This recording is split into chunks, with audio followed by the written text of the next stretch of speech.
I do have a great show for you tonight, talking about why the Liver King is back in the news. It's not shenanigans about some of the things he got canceled for.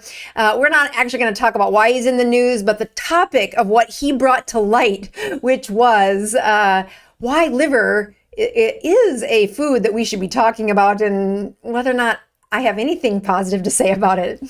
Stick around, because I think you'll be interested in some of the information we're going to talk about, some of the things that I wish patients knew, especially over the last 20 years of the rising mental health issues that if only patients knew this, they would not have suffered so long with that mental fatigue and cloudiness in their brain, and God forbid it becomes depression.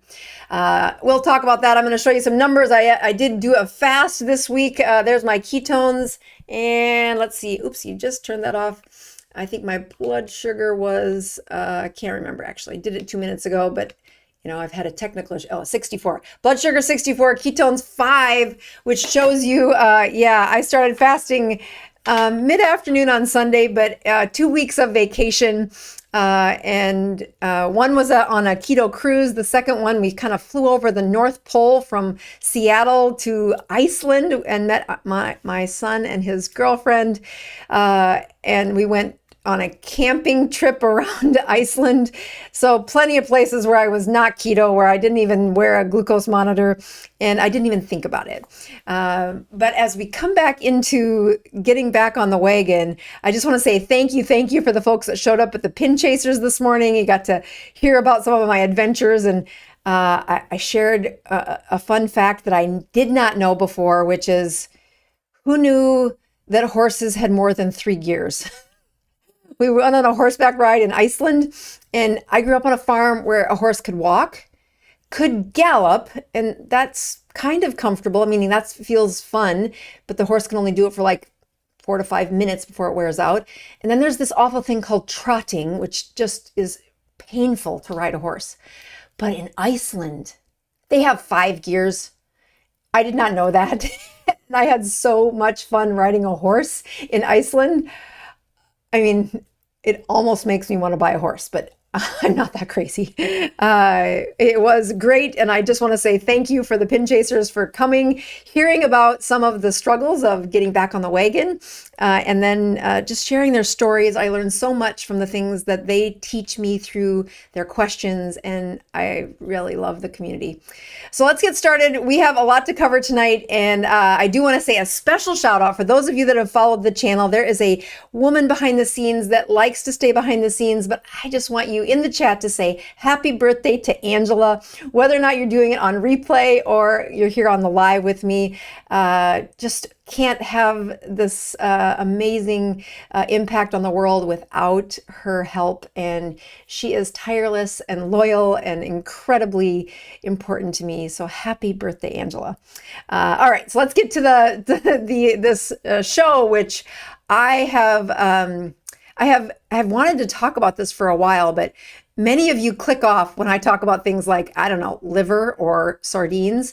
So the Liver King, it shows up in the headlines again, and I thought, oh, that's a perfect segue into me offering what I would like to teach people about the parts of eating liver that he got right and some of the stuff he got completely wrong.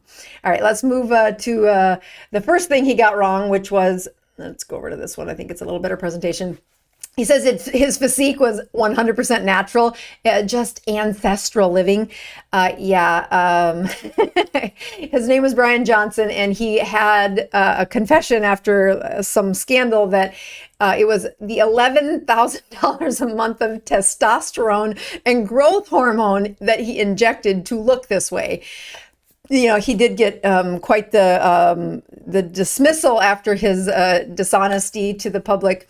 That's not what I'm focusing on today. There are some things he talked about that I want to put a squish to, because I have patients ask me these questions, and I do think there are many good things that you should know about liver. I love this image by Judy Cho, one of my favorite nutritionists out there. Great woman, great mother, great teacher. And she does such a great job of summarizing foods on these memes or on these, info informational images. That vitamin A is in red, as well as the chromium, copper, and iron, because these are super high contents that are found in liver. And I wish I had known this more as I was growing up. But what I want you to hear is why it matters in the medical world for many of my patients. If you need a screenshot, or if you ever want to learn about liver, just type in Judy Cho and any kind of nutrient information. She's taught me, and her book is also very informational. I think I've bought it 3 times, used it for myself, and then gifted it to people because it's just such a dense representation of what I would want people to learn.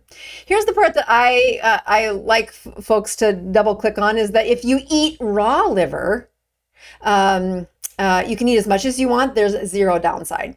Well, let's fact check that. There are some downsides to eating raw liver. You could almost make the same argument with some of the bacterial things with any kind of raw meat, and I won't use that one. I think there are plenty of defenses built into our bodies that take care of many of the antimicrobials that people worry about. What I do worry about is the vitamin toxicity.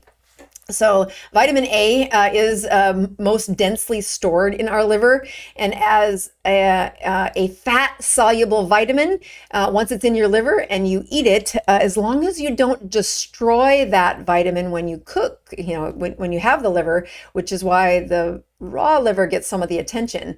That beef liver is extremely rich in vitamin A, and it's fat soluble. So not only does the body store it, but if you eat that liver, you can really put a high dosage of a fat soluble vitamin into the body. What I always have a caveat with is they talk about polar bear liver being super high, lethal within a few bites if you're a youngin' or if you're a child. But keep in mind that you gotta have a pretty healthy body to take a fat soluble vitamin orally and then have it peak at high levels. So that means you cannot have a bunch of insulin floating around. In my medical career, I've never seen hypervitaminosis A, a fat soluble vitamin that got so high that it was either neurotoxic or causing psychosis, or their brain did not work right. And I often wonder, is it because everybody's insulin resistant and that fat soluble vitamin is not going to get to circulate and do the things that would cause the symptoms of hypervitaminosis A? I don't know. Regular consumption of beef liver is the risk that you run, and it's particularly a risk if you've got small children that you're regularly feeding them liver. The raw liver, let me just pause and say, we'll get to that in a minute. The other part about having vitamin A is it is a known teratogen, which means if you have high enough doses while pregnant, that's really where I would caution women. Again, I would have never thought of this problem 15 years ago, but as I've done the keto cruise over the last little bit, I had a meetup in Boston with several people who are lean and they eat clean. And, even in childbearing years, you think, well, is there any risk for what they're doing? If they were pregnant and eating high amounts of liver on a multiple times a week, I would be really careful about doing that while gestating a baby. All right, so let's go to the main research I did to look in what is it that you should be worried about or that you should think about when it comes to consuming liver.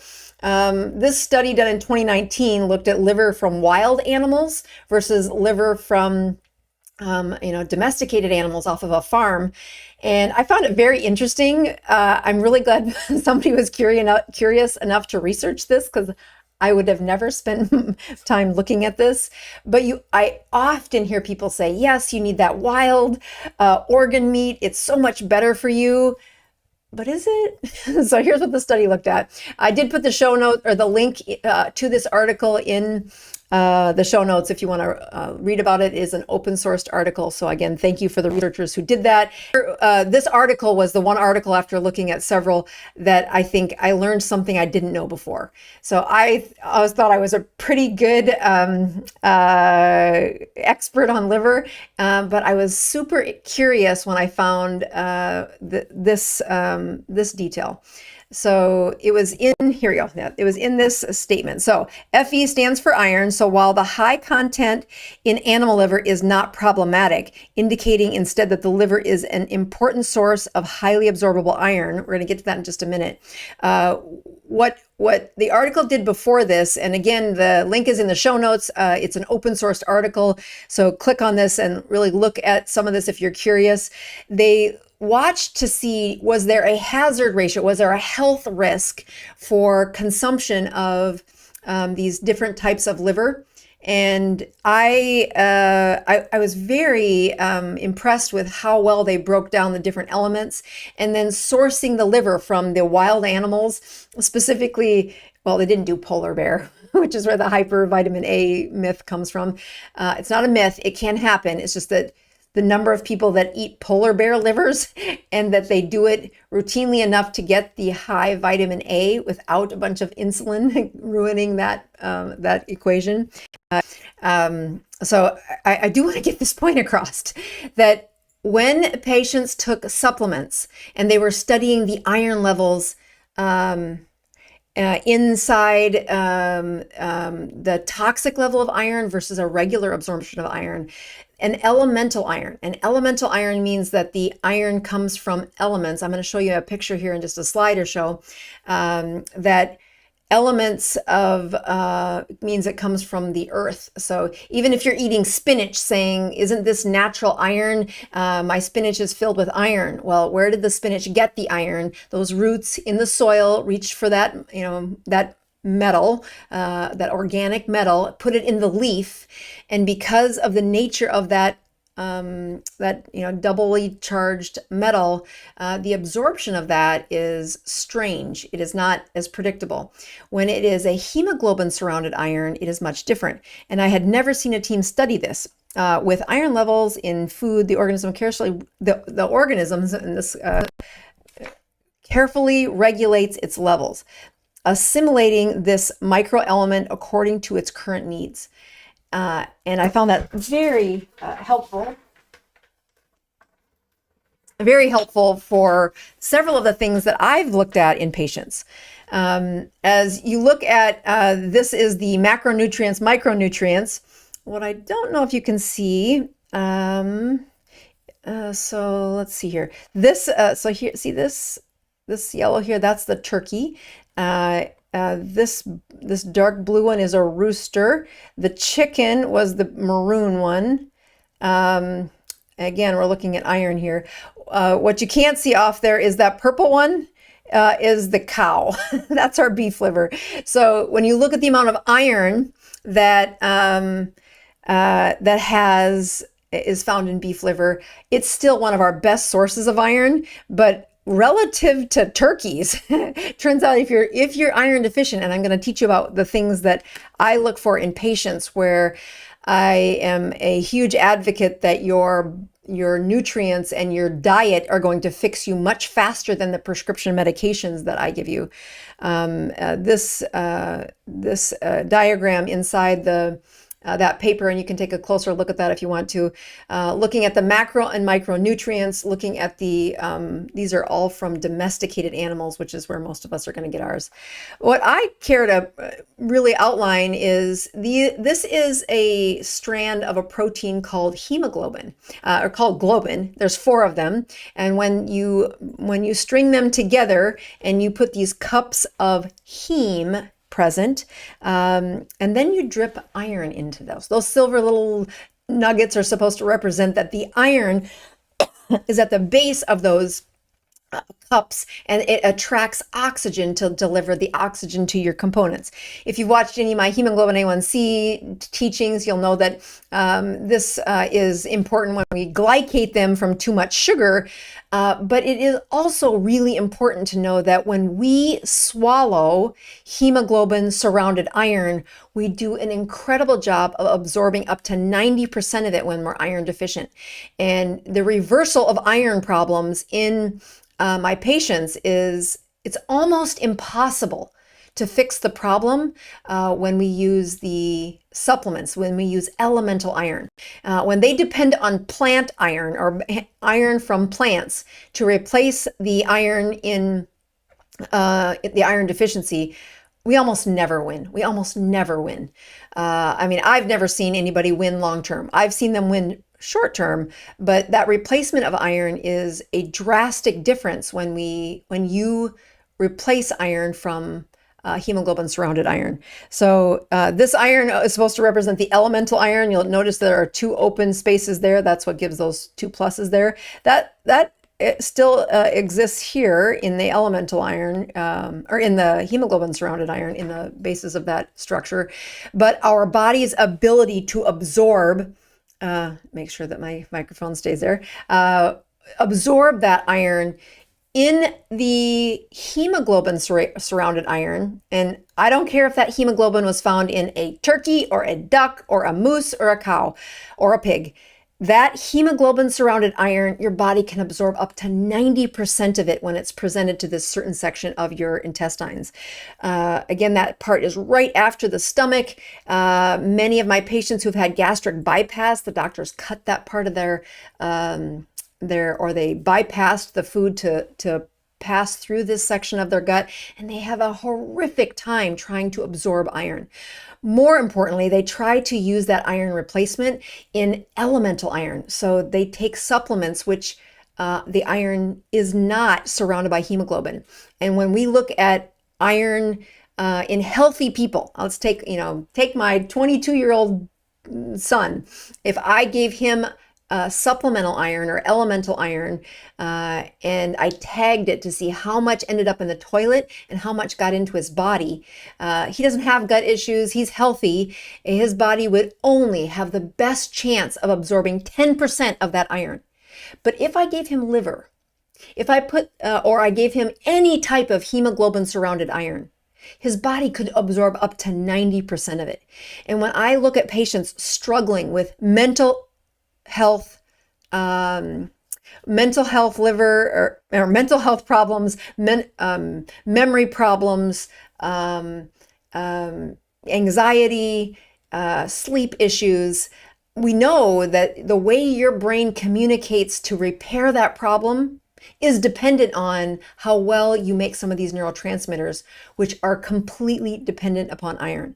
And if you ask a supplement to try and fill that depletion to reverse the deficiency, we are like 6 to 9 months away if you're perfect. You never miss a dose. You have this in an acidic gut. The absorption is the perfect 10% every day. We are months and months and months away.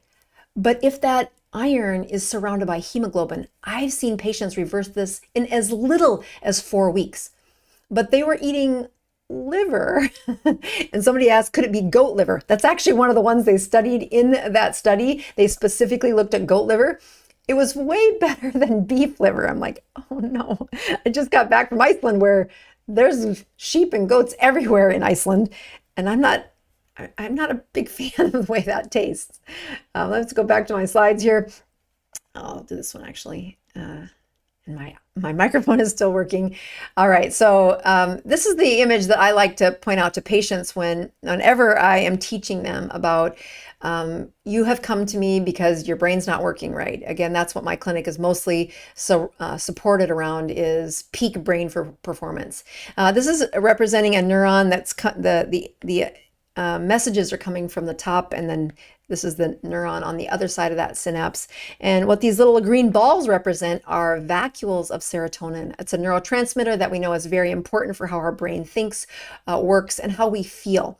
You would then see this neurochemical open up into the synapse, and it would then bind to one of these little receptors here. Those signals would hang out and fill those receptors right there. It doesn't actually go to the other side. It hangs out there, and then you see it get reabsorbed into this channel over here on the side. That is a reuptake process to recycle the neurotransmitters so that you don't have to keep making them over and over again, but you do need a supply of them in your brain. And when I give you a serotonin reuptake inhibitor, Prozac, Paxil, Zoloft, Celexa, Lexapro, we are just going to plug this vacuum. We're going to keep those neurotransmitters in this space as long as we possibly can. But patients who have a depleted supply, I shouldn't be using green, let's go to purple. They have a depleted supply of neurotransmitters, they don't have any, and then they take Prozac expecting their brains to work better.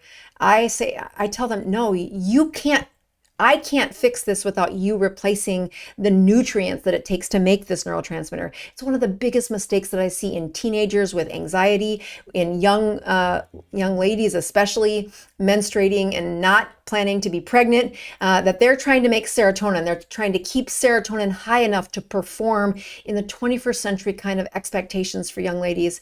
So they're going to college, they're usually doing sports, they're menstruating every month, and their brains they don't have enough iron in them. They eat poor nutrient density for their nutrition.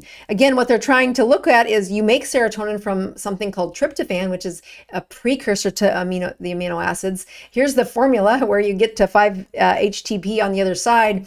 But in order for this transaction to happen, you need to take iron, which is a 2+, to iron, which is a 3+. And that's how you cannot, I don't care if you mainline tryptophan into their cerebral spinal fluid. If they do not have iron present, it doesn't work. They do not get the activation for it. When they want to know how quickly will the Prozac work, how quickly will the antidepressant work, I cannot answer that when they're nutrient deficient, especially on iron. And there is nothing more powerful than replacing iron than liver. So I will tell you about a time when raw organs are safer and more nutrient dense than cooked ones. Again, I'm not so big on saying that, but I will tell you that we're going to go over to a quick commercial and then come back to show you the time that I ate raw liver fermented. Yeah, stick around. It's a whopper of a story. Let's go over here. I want to show you our website. We are looking at a couple of changes on our website that aren't active yet, but we have the Dr. Boz website. I would love it if you click on the shop, and my love-hate relationship with Amazon still exists. If you scroll down and you click on our liver pills, we are doing something that I haven't done before, which is we have liver pills that expire in September. They have been on a shelf that we didn't know about, so we are going to get rid of them. I will be eating them with my family if you guys don't buy them, because they aren't going to go bad. That's just what the shelf life says you need to sell them by. And this liver pill is in the name of something that I have had more patients struggle with, the problem of persistent mental health issues and not having a physician explain why it is they need to replace the iron before their brain will ever be functioning normally.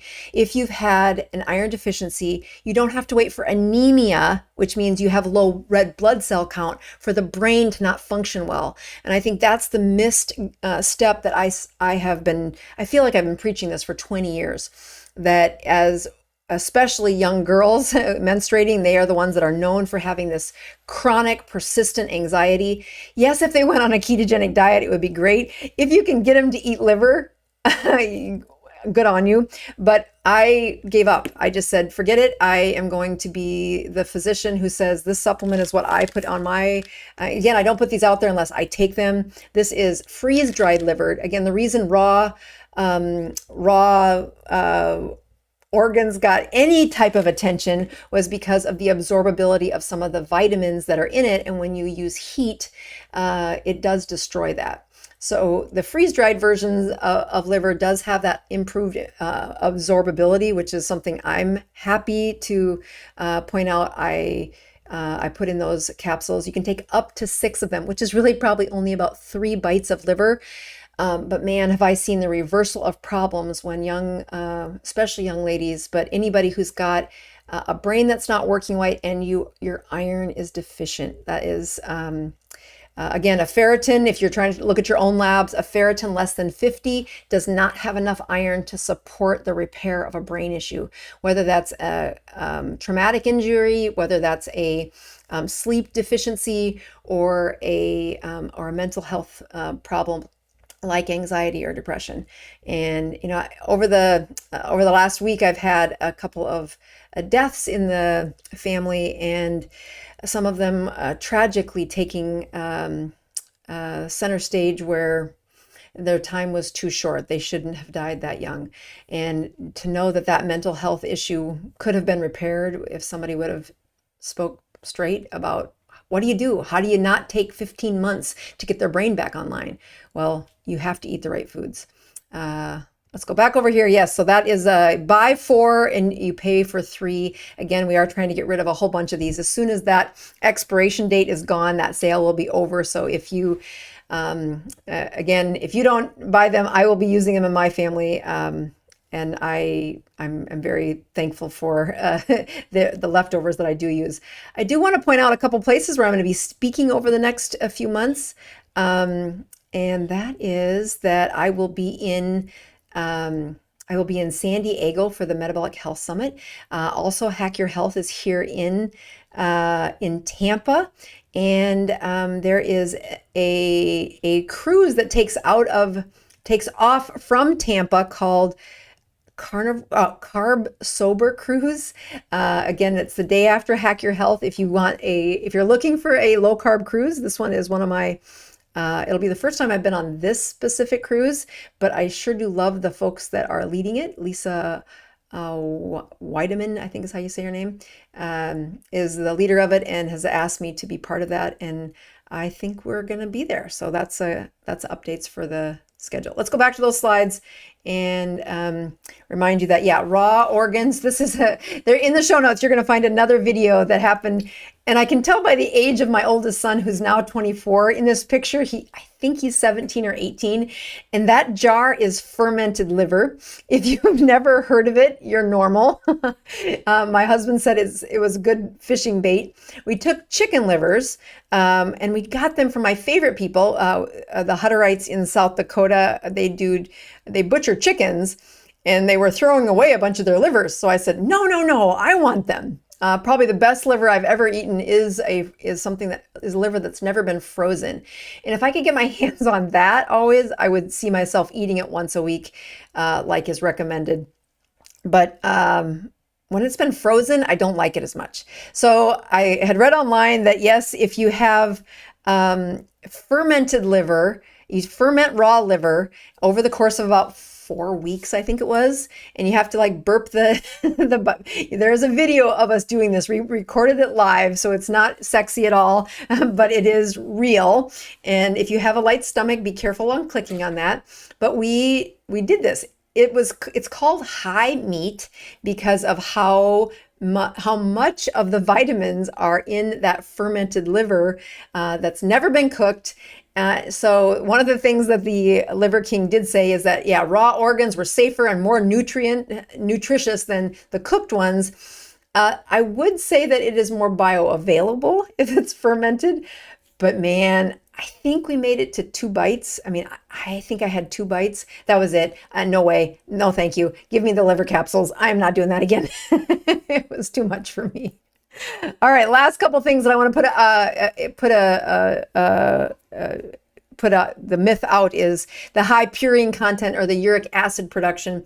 I was listening to a podcast over the weekend about Lane Norton, who was debating Rick Johnson on, it's a great debate between calorie counting and a ketogenic diet. Loved the debate, two really smart people. But what was powerful to me is how Rick Johnson, who is the ultimate teacher of uric acid, how much uric acid is produced in the bodies who have a high blood sugar. At the Dr. Boz show, we spent a lot of time asking about your morning fasting blood sugars, looking at blood sugars, connecting you to continuous glucose monitors, because the blood sugar production, when the blood sugars are north of, wait for it, 105, as little as 105, it starts to convert those blood sugars in that high glucose level into uric acid. When people say, yeah, if you eat too much liver, you're going to have high purine consumption and you're going to make too much uric acid from the high purine consumption, I guarantee you are not going to eat enough liver to compete with the conversion of excess glucose in circulation and the uric acid that is made out of the fructose that Rick Johnson has outlined in so many of my patients. And again, an understanding of how uric acid is a big predictor of mental health, of memory problems, of aging. Yeah, I know it's gout, but it's so much more than gout. And that uric acid production is highly linked to the blood sugars that are persistently elevated. We definitely want to help you get that uric acid out of your body. The longer it's been in your body, the more you've stored in your brain. Yeah, I know it goes to your big toe if you've had gout, but if it's in your big toe, it's definitely stored in your brain. And that's the problem, where the dementia rates are much higher with people who have this. So my summary for this, despite my technical issues, thank you for sticking with me, is that yes, beef liver is a very powerful hemoglobin surrounded iron that I tell all of my patients whenever I'm prescribing or even considering prescribing a medication to help reverse mental health issues. The first thing I tell them is your food is going to do such a better job of taking care of this than I will. I'm happy to prescribe that medication for them, but it doesn't work without replacing their iron first. And if I could help the people who do struggle with these mental health issues and prevent some of the early deaths that I do think are worthy of all of our attention, boy, I think that's worth it. Again, thank you for those of that stuck through my my technical issues there. Somebody asked where Jack is. Jack is backpacking through Europe, and I do miss him. He checks all those things before I get started, and I'll do better next week without him, though.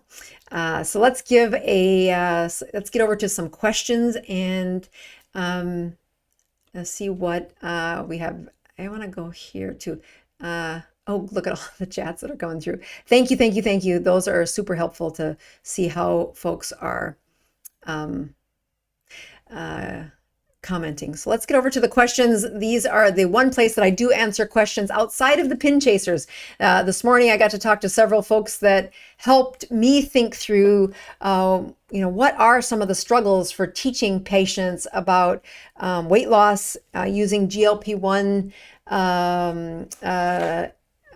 as part of that. And boy, I just really appreciate the folks showing up, asking their questions, and teaching the community. All right, cod liver oil has vitamin A. Is that good? Yeah, cod liver oil is good. Vitamin A is good.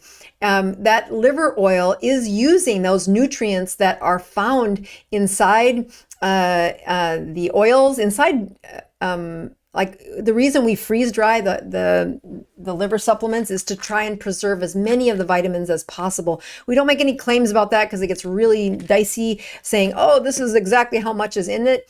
But well, I'm never going to eat fermented liver again, but I do have iron supplements that I think they're on the shelf because I take them. My family has taken them, and that cod liver oil is trying to do the same thing. It's trying to take the fatty nutrients out of the liver, put it in a place where you can dose it and keep patients compliant with it.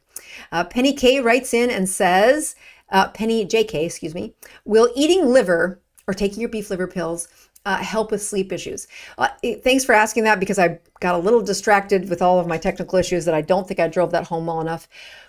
When I am helping somebody whose brain is injured, that word means something different to me. Injured brains are brains that have been soaked in insulin for too long. They have been deprived of the time out from electricity that we all take advantage of. We love to see the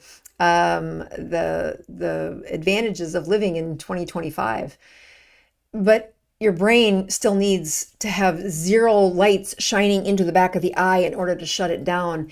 But even when you put that environment around there, if the neurotransmitters such as the serotonin, the norepinephrine, are not present in their brains, you can't get a good sleep.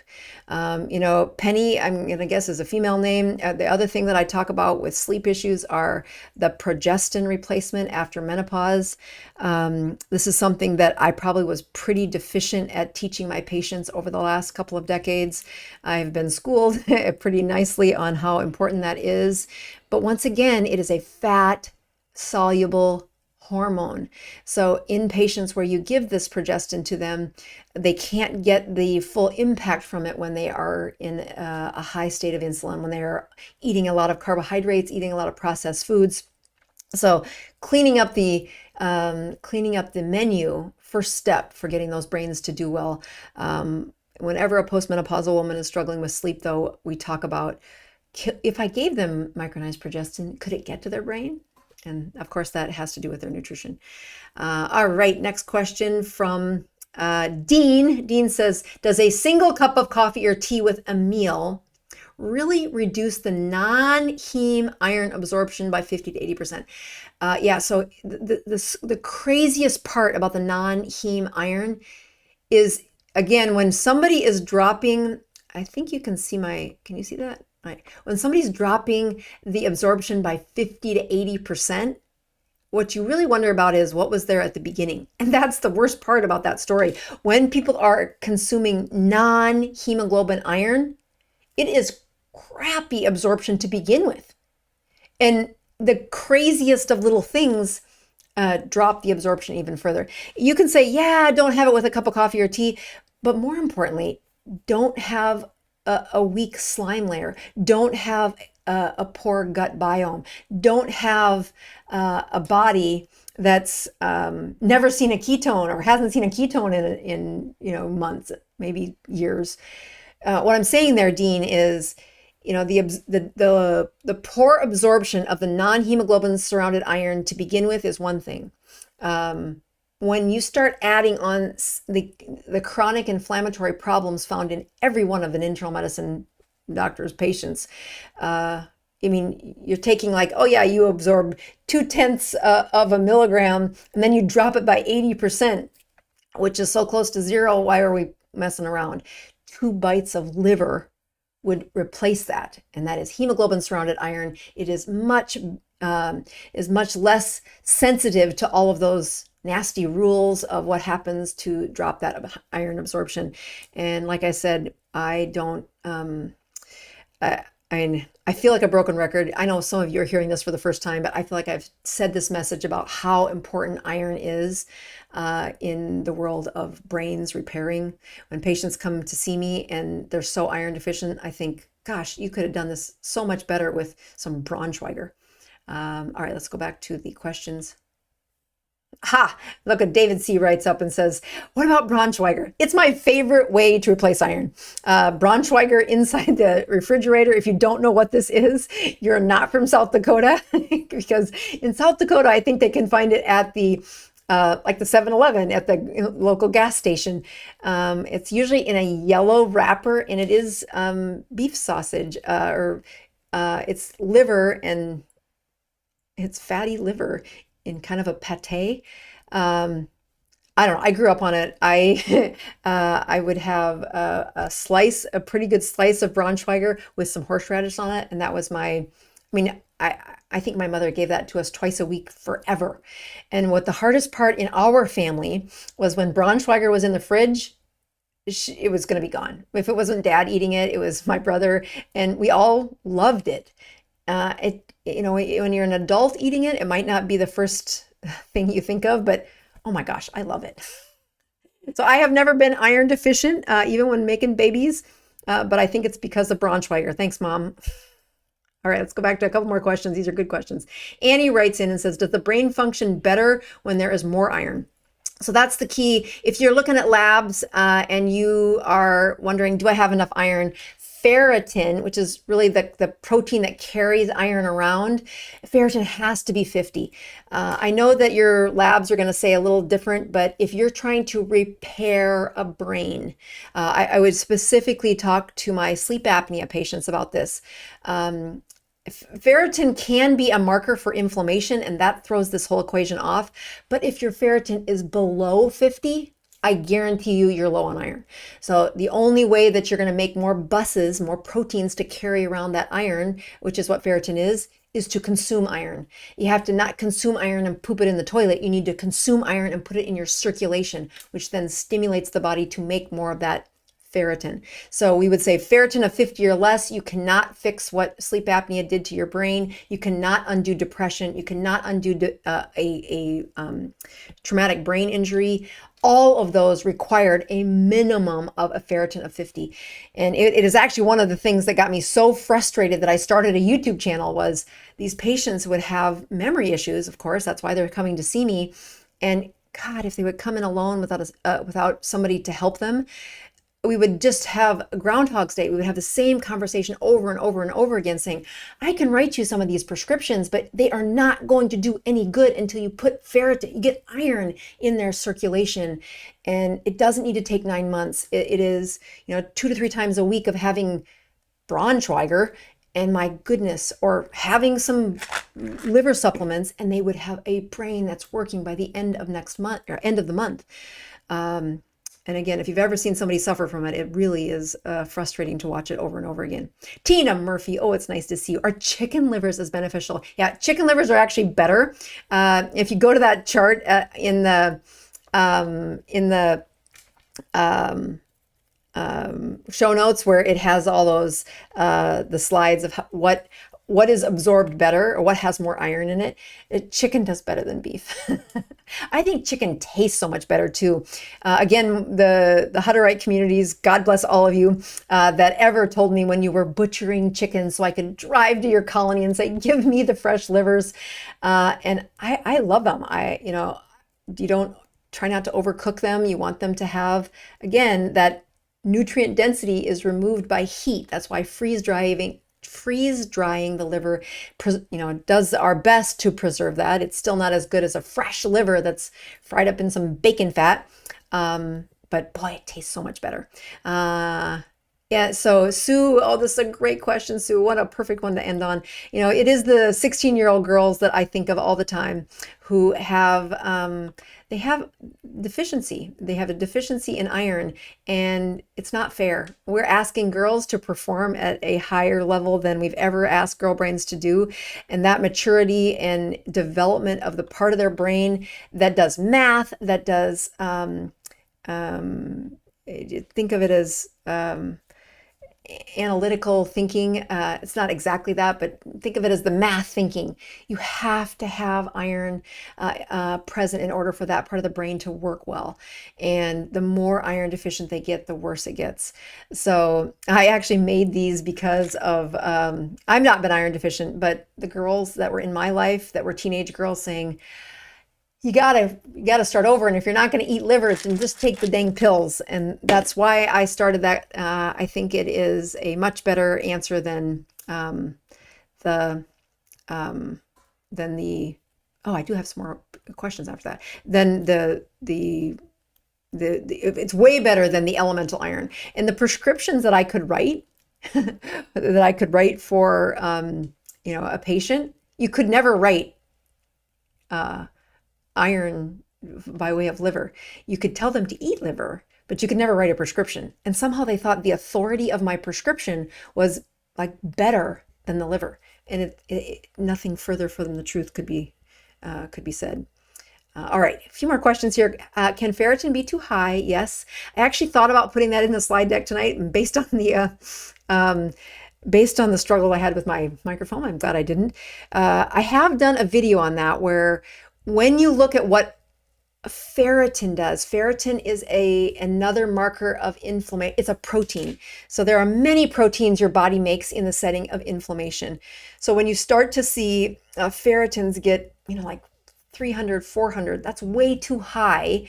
And the first thing I would be looking at is homocysteine. I would be looking at other nutrients that you've got a chronic inflammatory problem going on. I mean, it can be it can be a self-fulfilling prophecy where they're not getting enough sleep, which is why their cortisol is high, which is why their glucose is high, and their ferritin, which is another chronic inflammatory marker, is also high.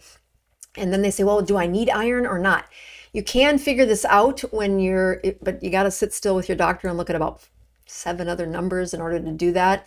The numbers you might want to have on hand for your doctor is a homocysteine and a folate. Again, there are other nutrients that help us see how well you're absorbing some of the other ones. All right, Dr. Boz, are cod livers sufficient? Yes, cod livers are great. Good job.